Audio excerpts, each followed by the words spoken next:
എന്തെങ്കിലും വരുമോ ശബരി റെയിൽപാത?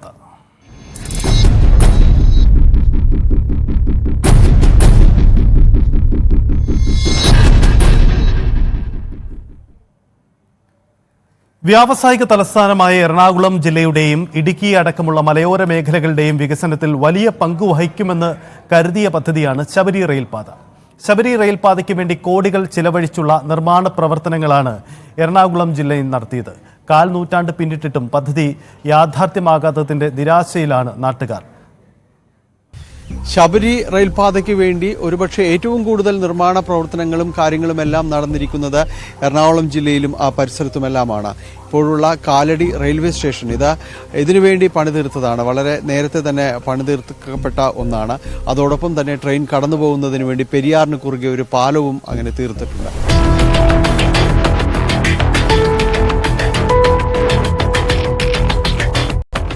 നെടുമ്പാശ്ശേരി വിമാനത്താവളത്തിൽ നിന്ന് 5 കിലോമീറ്റർ മാത്രം ദൂരെയാണ് ശബരി പാതയിൽ ഉൾപ്പെടുന്ന കാലടി റെയിൽവേ സ്റ്റേഷൻ.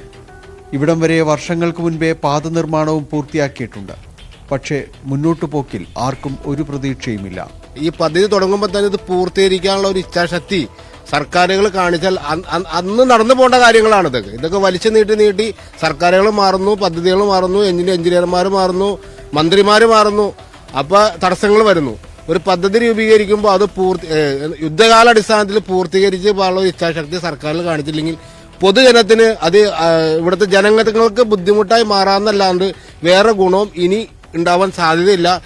താമസിച്ചിരുന്ന വീടും സ്ഥലവും വിട്ടുകൊടുത്ത് 1/4 നൂറ്റാണ്ട് കഴിഞ്ഞിട്ടും പദ്ധതി യാഥാർത്ഥ്യമാകാത്തതിൽ സങ്കടമുണ്ട് പലർക്കും. സങ്കടമാണ് വാസ്തവത്തിൽ. ഇത് ഈ കാര്യം ഓർക്കുമ്പോൾ സങ്കടമാണ്. കാരണം നമ്മളെല്ലാം മാന്യമായിട്ട് ജീവിച്ചിരുന്ന ഒരു വീടും പറമ്പും നഷ്ടപ്പെടുത്തിയിട്ട് വേറെ എങ്ങോടെങ്കിലും നിങ്ങൾ പൊക്കോ, റിഹാബിലിറ്റേഷൻ ഇല്ല, ഒന്നുമില്ല. നിങ്ങളുടെ സൗകര്യത്തിൽ നിങ്ങൾ വേണമെങ്കിൽ ജീവിക്കുകയോ ജീവിക്കാതിരിക്കുകയോ ചെയ്യാം. ആ ഒരു അവസ്ഥയിലാണെങ്കിൽ പോലും ഞങ്ങളായിട്ട് സഹകരിച്ചു പോയത് ഞങ്ങളുടെ തെറ്റ്. റെയിൽപാതയോട് ചേർന്നുള്ള സ്ഥലങ്ങൾ ക്രയവിക്രയം സാധ്യമല്ലാത്ത വിധം മരവിപ്പിച്ചിരിക്കുകയാണ്. ഈ റെയിൽവേക്ക് വേണ്ടിയിട്ട് സ്ഥലം വിട്ടുകൊടുത്തവരുടെ സൈഡിൽ അല്പം സ്ഥലം എന്തെങ്കിലും കിടപ്പുണ്ടാവും, എന്തെങ്കിലും 5-10 സെന്റ് എന്തെങ്കിലും കിടപ്പുണ്ടാവും. അതിനകത്ത് ഒരു കൺസ്ട്രക്ഷൻ വർക്ക് ചെയ്യണമെങ്കിൽ റെയിൽവേക്കാരുടെ സാങ്ഷൻ വേണം, അല്ലെങ്കിൽ പഞ്ചായത്ത് സാങ്ഷൻ കൊടുക്കില്ല. ഈ റെയിൽവേക്കാരുടെ സാങ്ഷൻ കിട്ടണമെങ്കിൽ തിരുവനന്തപുരത്ത് പോയിട്ട് സാങ്ഷൻ മേടിക്കണം. അതിനുവേണ്ടി പോയി കഴിയുമ്പോൾ അവർ ഇത്ര രൂപ ഡെപ്പോസിറ്റ് ചെയ്യണമെന്നാണ് പറയണത്. ഈ റെയിൽവേയുടേതായ യാതൊരു സൗകര്യങ്ങളും ഞങ്ങൾ ഉപയോഗിക്കുന്നില്ല. സർവീസ് റോഡില്ല, യാതൊന്നുമില്ല. അതിൻ്റെ സൈഡിൽ ബാക്കി കിടക്കുന്ന സ്ഥലത്താണ്, ഞങ്ങളുടെ സ്വന്തം സ്ഥലത്ത്, വേറെ ആർക്കും ബാധ്യതയില്ലാത്ത ഞങ്ങളുടെ സ്വന്തം സ്ഥലത്ത് എന്തെങ്കിലും ഒരു കൺസ്ട്രക്ഷൻ ചെയ്യണമെങ്കിൽ റെയിൽവേയുടെ സാങ്ഷൻ വേണമെന്ന് പറഞ്ഞാൽ അത് അനീതിയാണ്, സഹിച്ചുകൂടാത്ത അനീതിയാണ്. ട്രെയിൻ വരുമെന്ന പ്രതീക്ഷയിൽ പണിതിട്ട പാലത്തിന് മുകളിൽ കാറ്റുകൊള്ളാനും ഫോട്ടോയെടുക്കാനും വരുന്നവരുടെ തിരക്ക്. പെരുമ്പാവൂർ, കാലടി എന്നിവിടങ്ങളിലെ പ്ലൈവുഡ്, അരി വ്യാപാരികൾ, മൂവാറ്റുപുഴയിലെ പൈനാപ്പിൾ കർഷകർ, ഇടുക്കിയിലെ സുഗന്ധവ്യഞ്ജന വ്യാപാരികൾ എന്നിവരെല്ലാം ശബരി പാതയിൽ പുതിയ പ്രതീക്ഷകൾ കണ്ടവരാണ്.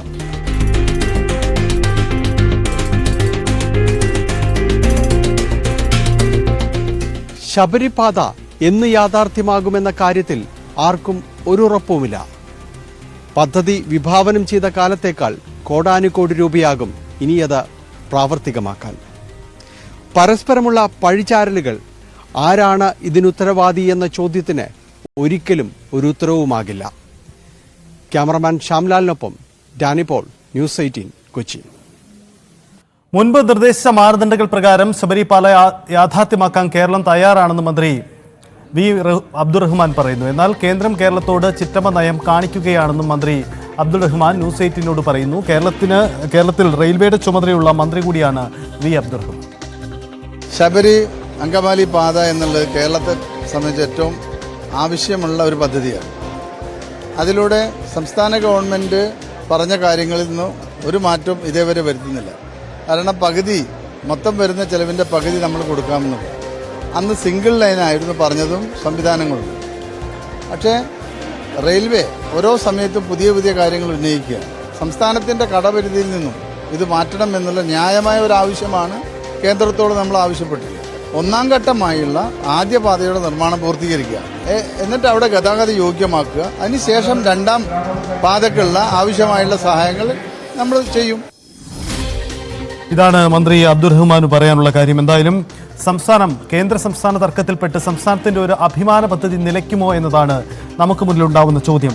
ഈ ദിവസങ്ങളിൽ ഇത് ചർച്ച ചെയ്യേണ്ടി വരുന്നത് കഴിഞ്ഞ ദിവസങ്ങളിൽ വീണ്ടും ഇരട്ടപ്പാതാ നിർദ്ദേശവുമായി കേന്ദ്രം മുന്നോട്ട് വരുന്നു. എന്നാൽ സിംഗിൾ ലൈൻ മാത്രമാണ് തങ്ങളുടെ പരിഗണനയിൽ നിന്ന് സംസ്ഥാനം നിലപാടെടുക്കുന്നു. ഈ രണ്ട് അഭിപ്രായ വ്യത്യാസങ്ങൾക്കിടയിൽ നിലച്ചു പോകുന്നത് സംസ്ഥാനത്തിന്റെ അഭിമാന പദ്ധതിയാണ്. ഇതുവരെ നേരത്തെ ദൃശ്യങ്ങൾ കണ്ടതുപോലെ ഇതുവരെ 6 കിലോമീറ്ററിലധികം പൂർത്തിയാക്കി ഒരു സ്റ്റേഷൻ പൂർത്തിയായ ആ പദ്ധതി നിലച്ചു പോകുമ്പോൾ നഷ്ടപ്പെടുന്നത് മലയാളികളുടെ ഒരു വലിയ വികസന സ്വപ്നം കൂടിയാണ്. ഒപ്പം ഇതുവരെ ചിലവഴിച്ച കോടികൾ അതിനാര് കണക്ക് പറയുമെന്ന ചോദ്യം കൂടി അവശേഷിക്കുകയാണ്. ഡാനി ഇപ്പോൾ ചേരുന്നു. ഡാനി, നമ്മൾ പറഞ്ഞു വന്നതാണ് ഇതിന്റെ പശ്ചാത്തലം. അതായത് ഡാനിയുടെ വാർത്തയിൽ സൂചിപ്പിക്കുന്നു പോലെ അത്ര കിലോമീറ്ററുകൾ പൂർണ്ണമായ ഒരു പദ്ധതിയാണ്. പക്ഷേ ഇനി നീളേണ്ടതുണ്ട്. അതിനുവേണ്ടി ഭൂമി വിട്ടുകൊടുത്ത ആളുകളുണ്ട്. അങ്ങനെ പ്രാരംഭ പ്രവർത്തനങ്ങൾ പതിറ്റാണ്ടുകൾക്ക് മുമ്പ് ആരംഭിച്ച ഒരു പദ്ധതിയാണ്. നിലയ്ക്കുമോ എന്ന ആശങ്കയിൽ നിൽക്കുന്നത്. നമുക്കിത് പറയേണ്ടി വരുന്നത് കേന്ദ്ര സംസ്ഥാന സർക്കാരുകൾക്കിടയിലുള്ള അഭിപ്രായ വ്യത്യാസം അത്ര കണ്ട് രൂക്ഷമാകുന്ന ഒരു സാഹചര്യം ഇതിലുണ്ടായി എന്നതുകൊണ്ടാണ്. എന്തുകൊണ്ട് ഒരു അനുകൂല സാഹചര്യം ഉണ്ടാവുന്നില്ല? ഇത് സംബന്ധിച്ച് ഈ ശബരി ആക്ഷൻ പ്ലാനുമായി നിൽക്കുന്ന ശബരി റെയിൽവേക്ക് വേണ്ടി നിലനിൽക്കുന്നവരുടെ ഒക്കെ ഒരു കാഴ്ചപ്പാട് ഈ വിഷയത്തിൽ എന്താണ്? ഈ പദ്ധതിയിൽ എന്തെങ്കിലും പ്രതീക്ഷ നമ്മൾ വെക്കണം?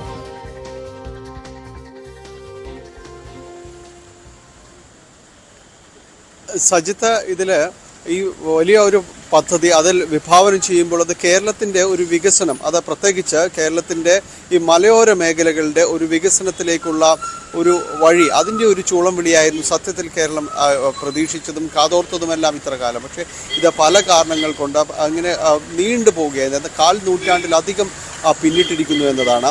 ഇതിൽ നമ്മൾ കാലടി ഭാഗത്തേക്ക്, അങ്കമാലി ഭാഗത്തേക്ക് ചെല്ലുമ്പോൾ അവിടെ കൂടുതൽ ലാൻഡ് അക്വിസിഷൻ വിപുലമായ രീതിയിൽ തന്നെ പല കാര്യങ്ങളും നടന്നു. പക്ഷേ ഈ ഭാഗത്തിൻ്റെ ഒരു പ്രത്യേകത, അവിടെ കൂടുതൽ നിർമ്മാണ പ്രവർത്തനങ്ങൾ നടന്നിരിക്കുന്നു എന്നാണ്. കോടിക്കണക്കിന് രൂപ ഇതിനു വേണ്ടി തന്നെ ചെലവഴിച്ചിരിക്കുന്നു. അതെല്ലാം കണ്ടപ്പോൾ പദ്ധതി വളരെ പെട്ടെന്ന് നടപ്പിലാകുമെന്നാണ് പ്രതീക്ഷിച്ചിരുന്നത്. 7 കിലോമീറ്ററോളം റെയിൽപാത അവിടെ പൂർത്തിയായിരിക്കുന്നു. ഒരു ട്രെയിൻ കടന്നു പോകുന്നതിനുള്ളൊരു പാലം പെരിയാറിന് കുറുകെ തീർത്തിരിക്കുന്നു. ഒപ്പം ഒരു റെയിൽവേ സ്റ്റേഷനും അവിടെ തീർത്തിരിക്കുന്നു എന്നതാണ്. കാലടി റെയിൽവേ സ്റ്റേഷൻ തീർത്തിരിക്കുന്നു. പക്ഷേ ഇതെല്ലാം ഇന്നത്തെ അവസ്ഥ എന്ന് പറഞ്ഞാൽ അത് കണ്ട് മാത്രമേ നമുക്കത് മനസ്സിലാകൂ. അത്ര കണ്ട് അതെല്ലാം തന്നെ നഷ്ടപ്പെട്ടിരിക്കുന്നു. സാമൂഹ്യ വിരുദ്ധരുടെ താവളമായിരിക്കുന്നു. ഒപ്പം ഈ വഴി അത്രയും ഭൂമി എടുത്തു പോയവരുടെ അവസ്ഥ അതിനും ദയനീയമാണ്. കാരണം അവർക്ക് സ്വന്തം ഭൂമി അതിൻ്റെ മറ്റിടത്തേക്ക് താമസം മാറുമ്പോൾ കൺമുന്നിൽ തന്നെ പലരും തന്നെ കാണുന്നു. പലപ്പോഴും അവിടെങ്ങളിലെല്ലാം തന്നെ വന്നു പോകുന്നവരുണ്ട്. അവരുടെ വീടുകൾ ചിലത് പൊളിച്ചു നീക്കിയിട്ടുണ്ട്, ചിലത് പൊളിക്കാത്ത വീട്, ഇതെല്ലാം കാട് കയറി നശിക്കുന്നു. മറ്റുള്ളവരുടെ ഒരു സാമൂഹ്യ വിരുദ്ധരുടെ കേന്ദ്രമായി ഇത്തരം കാര്യങ്ങളെല്ലാം മാറുന്നു. അവർക്ക് പിന്നീട് അവശേഷിച്ച ഭൂമിയിൽ പോലും മറ്റെന്തെങ്കിലും തരത്തിലുള്ള നിർമ്മാണ പ്രവർത്തനങ്ങളോ കാര്യങ്ങളോ ചെയ്യുന്നതിന് റെയിൽവേയുടെ പൂർണ്ണമായ അനുമതിയും കാര്യങ്ങളും എല്ലാം വേണം. അങ്ങനെ തീർത്തും നിരാലംബരമാക്കപ്പെട്ട കുറേയധികം പേരാണ് അവിടെയുള്ളത്. അവർക്ക് മറ്റിടങ്ങളിലേക്ക് മാറിയിട്ട് ചിലർ ഇപ്പോഴും വാടക വീട്ടിൽ തന്നെ കഴിയുന്നു. തങ്ങൾ എന്തിനു വേണ്ടിയാണ് ഇവിടെ നിന്ന് മാറിയത്, ആ പദ്ധതിയെങ്കിലും അവർക്ക് യാഥാർത്ഥ്യമായി കാണുന്നതിന് അവർക്ക് ആഗ്രഹമുണ്ട്. കേരളം കാത്തിരുന്ന ഒരു പദ്ധതിക്ക് തങ്ങളെതിരല്ല എന്ന് അവർ ഉറക്കെ പ്രഖ്യാപിക്കുമ്പോഴും എവിടെ എത്തി എന്നൊരു വലിയ ചോദ്യം അവിടെ ബാക്കി നിൽക്കുന്നുണ്ട്. ആർക്കും ഒരു ഉത്തരവും അതിന് ഇപ്പോഴും ഇല്ല എന്നാണ്. കടുത്ത പ്രതിഷേധം ആ മേഖലയിലുണ്ട്. ഇനിയും ഈ പദ്ധതിയെക്കുറിച്ച് പറയുമ്പോൾ, അതിൻ്റെ പാത ഇരട്ടിപ്പിക്കൽ അടക്കമുള്ള കാര്യങ്ങളെക്കുറിച്ച് പറയുമ്പോൾ അത് അവർ വിശ്വസിക്കുന്നത് ഇതിൽ ആർക്കും ഒരു താല്പര്യമില്ലാത്തത് കൊണ്ട് പരസ്പരം പറഞ്ഞുപോയി പദ്ധതി പാതി വഴിയിൽ ഉപേക്ഷിക്കപ്പെടുന്ന ഒരു രീതിയിലേക്ക് വരുന്നു. ഇത് കേന്ദ്രം അത് നടപ്പാക്കാതിരിക്കാൻ വേണ്ടിയാണ് ഇത് ഇങ്ങനെ പറയുന്നു. കേരളം അതിന് മറ്റ് നിർദ്ദേശങ്ങൾ വയ്ക്കുന്നില്ല. അങ്ങനെ പൊതുവിലൊരു ആശയക്കുഴപ്പം എല്ലാവരിലും തന്നെ നിലനിൽക്കുന്നു എന്നതാണ്. ഡാനിയിലേക്ക് വരാം. Jijo Joseph, Sabari railway action council. Shri Jijo, നിങ്ങളൊക്കെ വർഷങ്ങളായി ഈ പദ്ധതിക്ക് പിന്നിൽ അതിൻ്റെ ഓരോ ഘട്ടത്തിലെ സർക്കാരിൻ്റെ ഇടപെടലുകളിലൊക്കെ പ്രതീക്ഷയോടെ നോക്കുന്നതാണ്. കാലങ്ങളായുള്ള റെയിൽവേ ബഡ്ജറ്റുകളെ നമ്മൾ പ്രതീക്ഷകളോടെ കണ്ടതാണ്. ശബരി റെയിൽവേക്കുള്ള നീക്കിയിരിപ്പിൽ നിന്ന് കണ്ടപ്പോൾ നമ്മൾ പ്രതിഷേധിച്ചിട്ടുള്ളതാണ്. ഏറ്റവും ഒടുവിൽ ഇതിന് ഒരു വഴി തെളിയുന്നു എന്ന് തോന്നിയ ഘട്ടത്തിലാണ് വീണ്ടും കേന്ദ്ര സംസ്ഥാന സർക്കാരുകളുടെ അഭിപ്രായ ഭിന്നതയിൽ ഇത് പെട്ടുപോകുന്നത്. നമുക്ക് നഷ്ടപ്പെടുന്നത് ഒരു വികസന പദ്ധതി, അതിനുമപ്പുറം ഇതുവരെ ചെലവഴിച്ച കോടികൾക്ക് ആര് കണക്ക് പറയുമെന്ന ചോദ്യം കൂടിയുണ്ട്. നിങ്ങൾക്കൊക്കെ പ്രതീക്ഷയുണ്ടോ ഇനി ഇത് മുന്നോട്ട് പോകുമെന്ന്?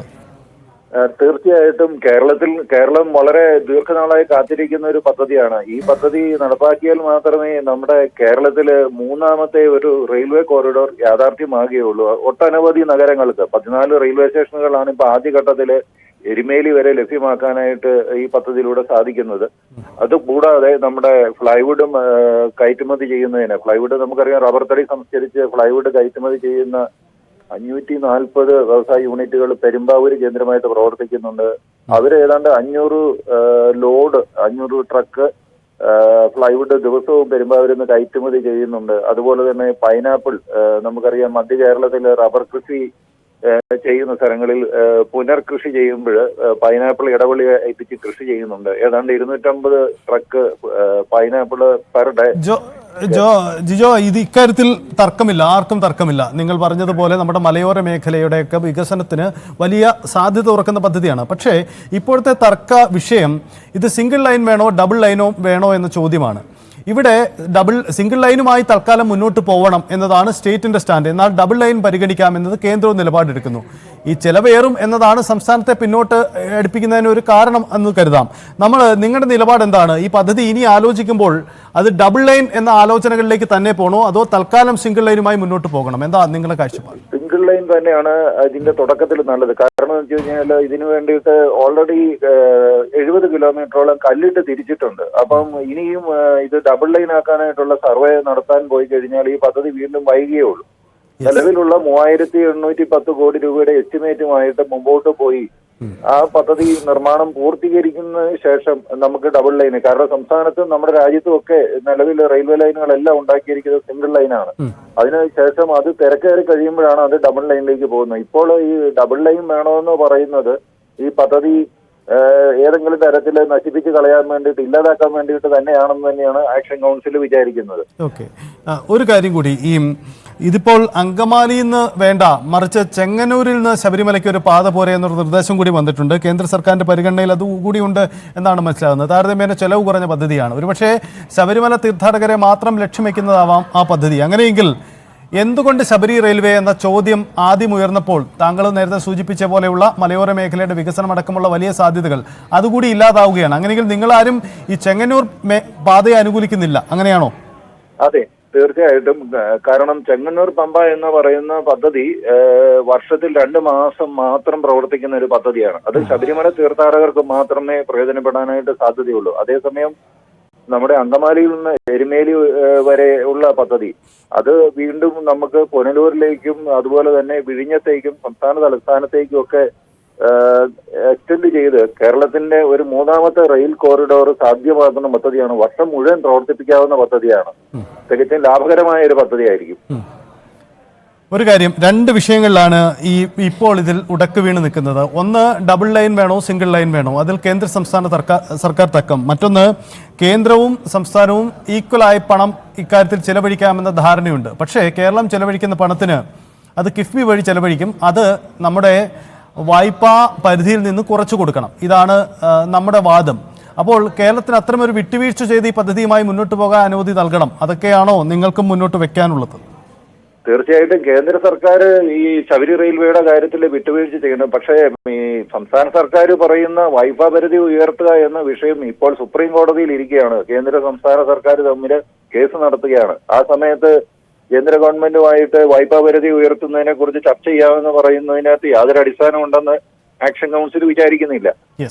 അതായത് കേന്ദ്രവും സംസ്ഥാനവും തങ്ങളുടെ നിലപാടുകളിൽ അല്പം വിട്ടുവീഴ്ച വരുത്തണമെന്നതാണ് ഈ പദ്ധതിയുടെ തുടർ സാധ്യതയിലേക്കുള്ള പ്രധാനപ്പെട്ട കാര്യം.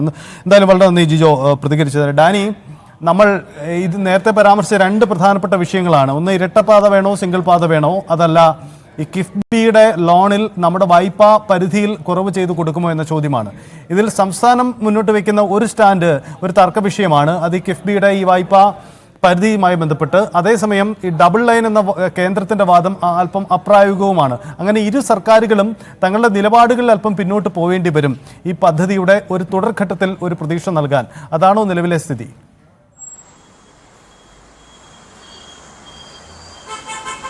അങ്ങനെ തന്നെയാണ് സജിത്ത്. കാരണം ഇതിൽ കൃത്യമായ രീതിയിലുള്ള ഒരു ആശയവിനിമയം തന്നെയാണ് ഈ ഘട്ടത്തിൽ അനിവാര്യം. കാരണം ഇതിൽ ശബരി പാത എന്നതുകൊണ്ട് ഉദ്ദേശിക്കുന്നത് തുടക്കത്തിൽ പറഞ്ഞിരുന്നതുപോലെ ഇവിടെ കാലടി ആ മേഖലയിൽ നിന്ന് തുടങ്ങി മുന്നോട്ട് പോകുന്നതാണ്. അതിൽ കേരളത്തിൻ്റെ ഒരു സമഗ്ര വികസനം തന്നെയാണ്.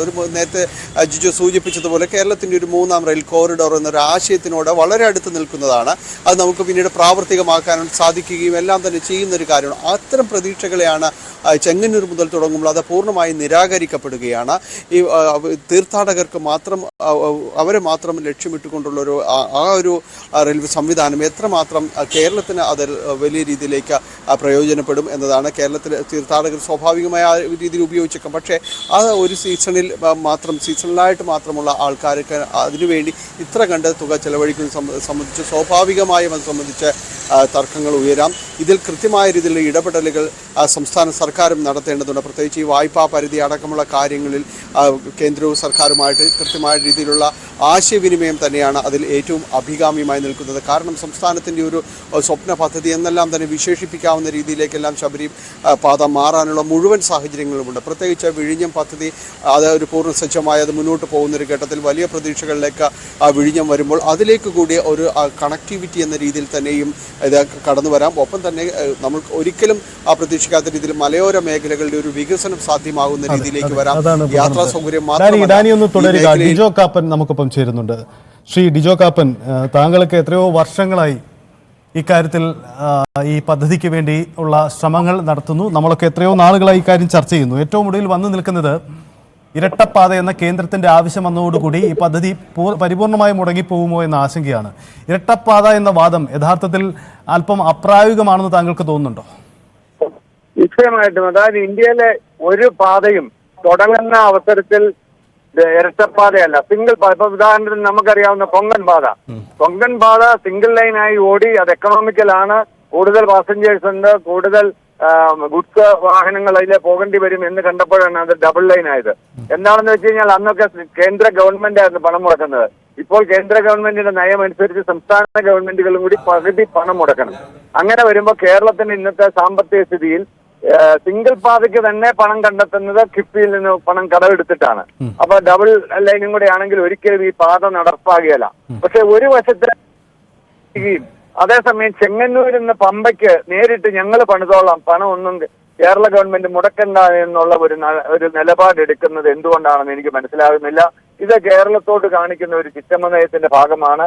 കേരളത്തിൽ വർദ്ധിച്ചു വരുന്ന റോഡ് അപകടങ്ങളില് വടക്കേ ഇന്ത്യയിൽ നിന്നൊക്കെ പ്രത്യേകിച്ച് വരുന്ന അയ്യപ്പ ഭക്തന്മാർക്ക്, തമിഴ്നാടിന്റെയും കർണാടകത്തിന്റെയും ആന്ധ്രയിൽ നിന്നൊക്കെ വരുന്ന അയ്യപ്പ ഭക്തന്മാർക്ക് ഏറെ സഹായകമാകുന്ന ഈ പദ്ധതി ഉപേക്ഷിക്കുന്നത് എന്തായാലും ശരിയല്ല. ഇത് ഒരു ഫെഡറൽ സംവിധാനത്തിന് തന്നെ എതിരായിട്ടുള്ള ഒരു നടപടിയായിട്ട് തന്നെ ഇതിനെ കാണണം എന്നാണ് എനിക്ക് തോന്നുന്നത്. ഡിജോ കാപ്പൻ, ഇനി പദ്ധതിയുടെ ഭാവി സംബന്ധിച്ച ഒരു ചോദ്യം അങ്ങനെ അവശേഷിക്കുന്നു. ഒപ്പം മറ്റൊന്നുകൂടിയുണ്ട്. ഞങ്ങൾ കഴിഞ്ഞ ദിവസം ഇതുവരെ ചെലവഴിച്ച പണം എത്ര കണ്ട് എന്തൊക്കെ പ്രവർത്തനം എന്ന പരിശോധന കൂടി നടത്തി. അവിടെ ഒരു കാലടി റെയിൽവേ സ്റ്റേഷന്റെ പൂർത്തീകരണം നടന്നിട്ടുണ്ട്. കാട് പിടിച്ച് കാട് മൂടി ആ ചെലവഴിച്ച കോടികൾ ഒന്നുമല്ലാതെ നഷ്ടപ്പെട്ടുകൊണ്ടിരിക്കുകയാണ്. അപ്പോൾ സ്വന്തം ഫണ്ടിൽ നിന്ന് കേന്ദ്രം മുടക്കിയ പണം കൂടിയാണ് നഷ്ടപ്പെടുന്നത്. ആ ഓർമ്മ കൂടി കേന്ദ്ര സർക്കാരിന് ഇക്കാര്യത്തിൽ അവരും കൂടി ഒന്ന് ആലോചിക്കേണ്ടി വരും അല്ലേ? അല്ല, 1997 റെയിൽവേ ബഡ്ജറ്റില് 540 കോടി രൂപ എസ്റ്റിമേറ്റ് ചെയ്ത ഈ പദ്ധതിക്ക് അനുവാദം നൽകിയത്. അതിൽ 269 കോടി രൂപ ഇപ്പോൾ തന്നെ മുടക്കി. അതായത് പകുതി പണം നമ്മൾ ഓൾറെഡി ഒരു പദ്ധതിക്ക് മുടക്കി. അതിനുശേഷം ഇത് അലൈൻമെന്റ്, രാഷ്ട്രീയ ചർച്ച, അതിലേ പോകണം ഇതിലേ പോകണം എന്നൊക്കെയുള്ള തർക്കം കൊണ്ടും ഭൂമി ഏറ്റെടുത്തു കൊടുക്കാൻ കേരള ഗവൺമെന്റ് കാലാകാലങ്ങളിലെ ഗവൺമെന്റുകൾ എടുത്ത താമസവുമാണ് ഈ പദ്ധതി വൈകാൻ കാരണം. അപ്പോഴാണ് കേന്ദ്ര ഗവൺമെന്റ് പുതിയ പോളിസി ആയിട്ട് വന്നത്, ഏത് സംസ്ഥാനത്തൂടെയാണ് പാത പോകുന്നത് ആ സംസ്ഥാനം ഇതിന് പകുതി വഹിക്കണമെന്ന്. അങ്ങനെ വന്ന ഈ പദ്ധതി ഇപ്പോഴത്തെ ഒരു സ്ഥിതിയിൽ നമ്മളൊരു കാര്യം മനസ്സിലാക്കണം. കേരളത്തിലെ ഇടുക്കി ജില്ലയും കൂടി ഇതിന്റെ മാപ്പിൽ വരുന്നതാണ്. അതായത് മൂവാറ്റുപുഴ, കോതമംഗലം, പാല ഇങ്ങനെയുള്ള സ്ഥലങ്ങളിൽ കൂടി റെയിൽവേ ലൈൻ വരും എന്നുള്ള ഒരു സങ്കല്പത്തിൽ ഭൂമി വിട്ടുകൊടുത്ത ആളുകളുണ്ട്. 25 വർഷമായി അവർക്ക് അവരുടെ മക്കൾക്ക് ഈ ഭൂമി വീതിച്ചു കൊടുക്കാനോ മക്കളെ കെട്ടയക്കാനോ അല്ലെങ്കിൽ ഈ ഭൂമി വിറ്റിട്ട് അവന്റെ ബാധ്യത തീർക്കാനോ കഴിയുന്നില്ല എന്നുള്ളത് അവരോട് ചെയ്തിരിക്കുന്ന ഏറ്റവും വലിയ ക്രൂരതയാണ്. ഒന്നെങ്കിൽ സർക്കാർ പറയട്ടെ, ഞങ്ങൾ ഈ പദ്ധതി ഉപേക്ഷിച്ചു, നിങ്ങളുടെ കല്ല് നിങ്ങൾക്ക് പറിച്ച് എടുത്ത് നിങ്ങൾക്ക് അവിടെ വീട് വെക്കുകയോ എന്ത് വേണേലും ചെയ്യാം. അപ്പൊ അവരുടെ ഒരു വേദനയും കൂടി ഇത്തരണത്തിൽ മറന്നു പോകരുത് എന്നുള്ളതാണ് എനിക്ക് ഇക്കാര്യത്തിൽ സൂചിപ്പിക്കാനുള്ളത്. ഈ കാര്യത്തിൽ കേന്ദ്ര സർക്കാരിന്റെ ഇപ്പോഴത്തെ നയം അതിലൊരു തിരുത്തൽ വരുത്താനുള്ള സാധ്യത എത്രമാത്രമുണ്ട്? എന്ത് പൊളിറ്റിക്കൽ വില്ലാണ് ഇക്കാര്യത്തിൽ നമ്മുടെ ജനപ്രതിനിധികൾ കാട്ടേണ്ടത്? എന്താണ് നിങ്ങളുടെ ഒരു കാഴ്ചപ്പാട് ഇക്കാര്യത്തിൽ? അല്ല, ഇക്കാര്യത്തിൽ കേരളത്തിലെ എംപിമാരെല്ലാവരും ഒറ്റക്കെട്ടായിട്ട് തന്നെയാണ് നിൽക്കുന്നത്. ബഹുമാനപ്പെട്ട നമ്മുടെ ഇവിടെ നിന്നുള്ള കേന്ദ്രമന്ത്രി ജോർജ് കുര്യനും ഈ പാത വരണം എന്ന് തന്നെ ഉള്ള ഒരു നിഗമനത്തിലാണ്. പക്ഷേ ഇതിന്റെ നിർമ്മാണത്തിന്റെ ചുമതലയുള്ള റെയിൽവേ ഉദ്യോഗസ്ഥൻ ഞാൻ മനസ്സിലാക്കിയെടുത്തോളം കേന്ദ്ര ഗവൺമെന്റിലെ ഒരു നയം മനസ്സിലാക്കാതെ കൊടുത്ത റിപ്പോർട്ടാണെന്നാണ് ഞാൻ മനസ്സിലാക്കുന്നത്. നമ്മൾ ഇതിന്റെ ഈ പാത നഷ്ടപ്പെടുമോ എന്നുള്ളത് എന്റെ ഒരു അന്വേഷണത്തിൽ ഇനി ഞങ്ങൾക്ക് കിട്ടിയ ഒരു അറിവ് അദ്ദേഹത്തിൻ്റെതായ ഒരു രീതിയിൽ. അപ്പൊ ഞങ്ങൾ ചോദിച്ചു ഇന്ത്യയിൽ എവിടെയാണ് ായിട്ട് തുടങ്ങിയിരിക്കുന്നത്, അതിന് അവർക്ക് മറുപടിയില്ല. അതുകൊണ്ട് തന്നെയാണ് ഞാൻ പറഞ്ഞത് ഈ പാത അട്ടിമറിക്കാൻ ചില കേന്ദ്രങ്ങളിൽ നിന്ന് തൽപര കക്ഷികൾ ശ്രമം നടത്തുന്നുണ്ട്. സിംഗിൾ പാതയാണെങ്കിൽ സിംഗിൾ പാതയ്ക്ക് പോലും ചെങ്ങന്നൂർ പമ്പയ്ക്ക് പണം ഞങ്ങൾ കണ്ടെത്തും എന്നാ പറയുന്നത്. ചെങ്ങന്നൂർ പമ്പയുടെ ഒരു കാര്യം ഓർക്കണം, അത് ഒരു 3 മാസം പരമാവധി അതിൽ നിന്നുള്ള റവന്യൂ ഉള്ളൂ. അതേസമയം ഈ പാതയുടെ ശബരി പാതയുടെ കാര്യം പറയുമ്പോൾ അവർ പെട്ടെന്ന് പറയുന്ന ഒരു പോയിന്റ് അത് എക്കണോമിക്കൽ അല്ല എന്ന് പറഞ്ഞു. എക്കണോമിക്കൽ അങ്ങനെ ഇവിടെ 12 മാസവും യാത്രക്കാരെ കിട്ടും, പ്രത്യേകിച്ച് ശബരിമല കാലങ്ങളിൽ കൂടുതൽ കിട്ടും. മാത്രമല്ല വിഴിഞ്ഞം പദ്ധതി വന്നു കഴിഞ്ഞപ്പോഴത്തേക്കും ഈ പാത പുനലൂർ വഴി തിരുവനന്തപുരത്തേക്ക് നീട്ടിയാൽ വിഴിഞ്ഞത്തേക്ക് നീട്ടിയാൽ അവിടുത്തെ ഗുഡ്സിന്റെ ട്രാൻസ്പോർട്ടിങ്ങും വളരെ സുഗമമായി നടക്കും. അങ്ങനെ വളരെ സാധ്യതയുള്ള ഒരു റെയിൽവേ ലൈനാണ് ഇപ്പോഴത്തെ പ്രത്യേക സാഹചര്യത്തിൽ. പക്ഷെ അതിനോട് ഈ റെയിൽവേയുടെ ഉന്നത ഉദ്യോഗസ്ഥന്മാരെ പുറംതിരിഞ്ഞ് നിൽക്കുന്നത് എന്തുകൊണ്ടാണെന്ന് എനിക്ക് മനസ്സിലാകുന്നില്ല. ഈ വന്ദേ ഭാരത് പോലെയുള്ള ട്രെയിനുകൾ മറ്റ് സംസ്ഥാനങ്ങളിൽ പരാജയമാവുമ്പോഴും കേരളത്തിൽ ഇതുവരെയും ഒരു ടിക്കറ്റ് പോലും ലഭ്യമല്ലാത്ത സാഹചര്യം, അത്ര വലിയ സ്വീകാര്യതയുണ്ട്. അങ്ങനെ മികച്ച മാതൃക കാട്ടുന്ന ഒരു സംസ്ഥാനത്തിനോടാണ് ഈ അവഗണന എന്നതുകൂടി കൂട്ടി വായിക്കേണ്ടി വരും. അല്ല, ഞാനിപ്പോ വടക്കേ ഇന്ത്യക്കാരെ മോശമായിട്ട് കാണിക്കുകയല്ല. നമ്മളൊക്കെ വടക്കേ ഇന്ത്യ കൂടെ യാത്ര ചെയ്യുമ്പം അവിടെയൊക്കെ അത് വല്ലപ്പോഴേ ടിറ്റിമാര് വരാറുള്ളൂ. ആ വരുന്ന സമയങ്ങളിൽ പോലും പല യാത്രക്കാർ ടിക്കറ്റ് ഇല്ലാതെ യാത്ര ചെയ്യുന്നതാണ്. നമ്മുടെ ഇവിടെയൊക്കെ 100-1 പോലും അങ്ങനത്തെ യാത്രക്കാരില്ല. അങ്ങനെ റവന്യൂ വരുമാനത്തിലും ഏറ്റവും മികച്ച റിസൾട്ട് കേരളത്തിൽ ഉണ്ടാകുമ്പം ഇതിങ്ങനെ കാണിക്കുന്നത്. നമ്മളൊരു കാര്യം മനസ്സിലാക്കണം, തൊട്ടടുത്ത തമിഴ്നാട്, കർണാടക, ആന്ധ്ര ഈ സംസ്ഥാനങ്ങളിലെല്ലാം കഴിഞ്ഞ വർഷം ഏതാണ്ട് 300-350, തമിഴ്നാട്ടിലാണ് 400 കിലോമീറ്റർ ആണ് റെയിൽവേ ലൈൻ പുതിയതായിട്ട് പണിതത്. ഇപ്പൊ പുതിയ ലൈനും കൂടി അവർക്ക് പെർമിഷൻ കൊടുത്തു. നമ്മൾ കഴിഞ്ഞ 10-20 വർഷമായിട്ട് 1 കിലോമീറ്റർ നമുക്ക് പണിയാൻ അനുവാദം കിട്ടിയിട്ടില്ല, പണിതിട്ടില്ല എന്നുള്ളതും കൂടി. അതാണ് ഞാൻ പറഞ്ഞ ഒരു ഫെഡറൽ സംവിധാനത്തിന് അവിടെ കാണിക്കുന്ന ഒരു കടുത്ത അനീതി. ഇതൊക്കെ പ്രാദേശിക വികാരമൊക്കെ വളർത്താനേ ഇങ്ങനത്തെ നടപടികൾ ഗുണം ചെയ്യുള്ളൂ എന്ന് വിശ്വസിക്കുന്ന ഒരാളാണ് ഞാൻ.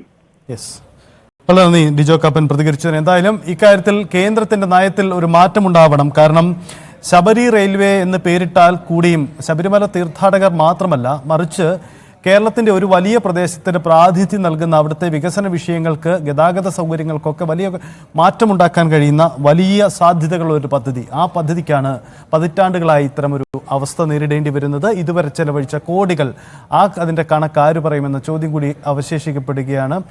ഡാനി, നമുക്ക് അവസാനിപ്പിക്കുമ്പോൾ നമുക്ക് എന്തായാലും ഇക്കാര്യത്തിൽ സംസ്ഥാന സർക്കാരിന്റെ നിലപാട് മന്ത്രി അബ്ദുറഹ്മാന്റെ നിലപാടിൽ നിന്ന് വ്യക്തമായിട്ടുണ്ട്. സംസ്ഥാനം കൂടി ചില വിട്ടുവീഴ്ചകൾക്ക് വിധേയമാവേണ്ടി വരും എന്ന കാര്യത്തിൽ തർക്കമില്ല. പ്രത്യേകിച്ച് തങ്ങളുടെ ഷെയർ മുടക്കണമെങ്കിൽ ഈ വായ്പാ പരിധിയിലെ വെട്ടിക്കുറയ്ക്കൽ വേണമെന്ന വാദമൊക്കെ ഒരുപക്ഷെ ഉപേക്ഷിക്കേണ്ടി വന്നേക്കാം. എന്തായാലും ഈ തരത്തിൽ ഒരു പോസിറ്റീവായ ഡിസ്കഷനിലേക്ക് പോകുമെന്ന പ്രദേശവാസികളോ അല്ലെങ്കിൽ ഈ റെയിൽവേ അധികൃതരോ ഒക്കെ ഇനി പ്രതീക്ഷിക്കുന്നുണ്ടോ? ആ തരത്തിലൊരു നീക്കം ഉണ്ടാകുന്നുണ്ടോ?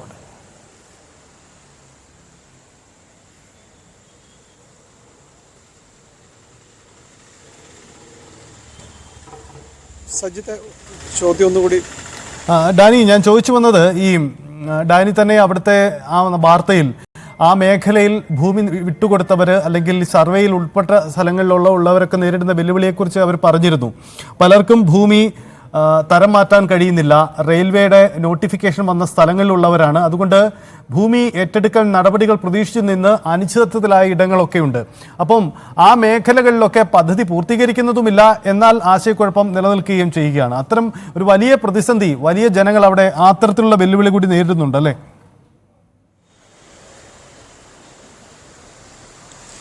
തീർച്ചയായും സജിത്ത, കാരണം വലിയ പ്രതിസന്ധി അവർ നേരിടുന്നുണ്ട്. കാരണം ബാക്കി വന്ന ഭൂമിയിൽ അവർക്ക് സ്ഥലം ഏറ്റെടുത്തതിന് ശേഷം മിച്ചം വന്ന ചിലർക്കെങ്കിലുമുണ്ട്. അതിന് അവർക്ക് അവകാശപ്പെട്ട അവർ ഉപയോഗിക്കാതെ കിടന്നിരുന്ന ഭൂമി അടക്കമുള്ള കാര്യങ്ങളുണ്ട്. അത് അവർക്ക് ഉപയോഗപ്പെടുത്താൻ കഴിയുന്നില്ല എന്നതാണ്. ഒരു കാര്യത്തിനും അവർക്കത് ഉപയോഗപ്പെടുത്താൻ കഴിയില്ല. അവിടെ കെട്ടിടം വെക്കുന്നതിനോ അല്ലെങ്കിൽ മറ്റേതെങ്കിലും രീതിയിൽ അത് പണയപ്പെടുത്തുന്നതിനോ ഒന്നിനും തന്നെ സാധിക്കാത്ത രീതിയിലേക്ക്, അത് മരവിപ്പിച്ചിരിക്കുന്ന രീതിയിലേക്കാണ് പോകുന്നത്. അതിൽ അങ്ങനെ അവർക്കത് ഉപയോഗപ്പെടണമെങ്കിൽ തന്നെ അതിൽ അവർക്ക് റെയിൽവേയുടെ കൂടി കൂടി അനുവാദം വേണമെന്നുള്ളതാണ്. നമ്മളോട് സംസാരിച്ച ആ പ്രദേശവാസി പറയുന്നുണ്ട്. അദ്ദേഹം ഇത് അപേക്ഷയുമായി റെയിൽവേ ഓഫീസുകൾ കയറി ഇറങ്ങുന്ന ഒരു അവസ്ഥയിലേക്കാണ് നിലവിൽ കാര്യങ്ങളുള്ളത്. അദ്ദേഹത്തിന് യാതൊരു രീതിയിലും ആ സ്ഥലം പ്രയോജനപ്പെടുത്താൻ കഴിയുന്നില്ല എന്ന് പറയുന്നു.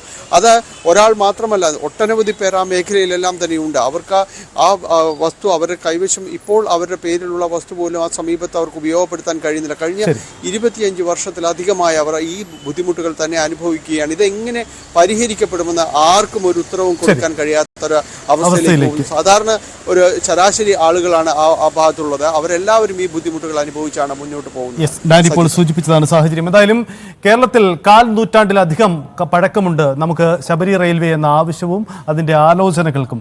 ഇതുവരെ ചെലവഴിച്ച കോടികൾ എങ്ങുമെത്താതെ നഷ്ടപ്പെട്ടു പോകുമ്പോൾ പദ്ധതി തന്നെ ഇല്ലാതാവുന്ന സാഹചര്യം ഉണ്ടാകുന്നു. കേന്ദ്ര സംസ്ഥാന സർക്കാരുകൾക്കിടയിലെ തർക്കം, ആശയക്കുഴപ്പം, കേരളം കേന്ദ്രത്തോട് ചിറ്റമ്മ നയം കാട്ടുന്നു എന്ന ആക്ഷേപം വീണ്ടും സംസ്ഥാന സർക്കാരിന്റെ ഭാഗത്തു നിന്നും ഉണ്ടാകും. എന്തായാലും